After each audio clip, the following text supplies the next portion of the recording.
సాధారణంగా ముందు పాలించిన పార్టీల వైఫల్యాలను అధిగమించి తర్వాత అధికారంలోకి వచ్చిన పార్టీలు జాగ్రత్తలు తీసుకుంటాయి. రాజకీయంలో ప్రతిదీ అనుభవమే కూడా. ఎంత సీనియర్ అయినా పరిస్థితులకు తగ్గట్టు వెళ్లాలి.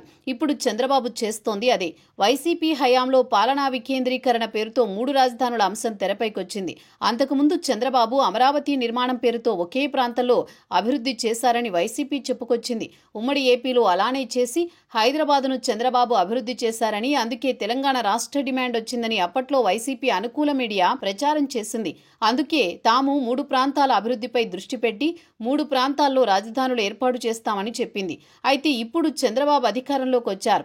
వైసీపీ పార్టీ మాదిరిగా బయటకు చెప్పడం లేదు, కానీ రాష్ట్రంలో 3 ప్రాంతాల అభివృద్ధిపై దృష్టి పెట్టారు. ప్రధానంగా రాయలసీమతో పాటు ఉత్తరాంధ్రపై సీఎం చంద్రబాబు ఫోకస్ చేశారు. ప్రస్తుతం ప్రభుత్వంలో CM Chandrababu, deputy CM Pawan Kalyan, మంత్రి నారా లోకేష్ పవర్ఫుల్ గా ఉన్నారు. వీరి పర్యటనలు చూస్తే మాత్రం ఇట్టే అర్థమవుతోంది. ప్రధానంగా చంద్రబాబుతో పాటు లోకేష్ నిత్యం రాయలసీమ, విశాఖ ప్రాంతాల్లో పర్యటిస్తున్నారు. రాయలసీమలో సాగునీటి ప్రాజెక్టులతో పాటు ఇతర పరిశ్రమల ఏర్పాటు విషయంలో చంద్రబాబు చొరవ చూపుతున్నారు.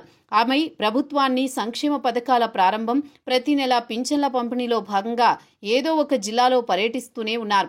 ఆ సమయంలో సైతం రాయలసీమ జిల్లాలకు అత్యంత ప్రాధాన్యమిచ్చారు. ఉత్తరాంధ్రతో పాటు విశాఖ విషయంలో చంద్రబాబు గురించి చెప్పనవసరం లేదు. అధికారంలోకి వచ్చింది మొదలు విశాఖలో పర్యటన చేశారు చాలాసార్లు.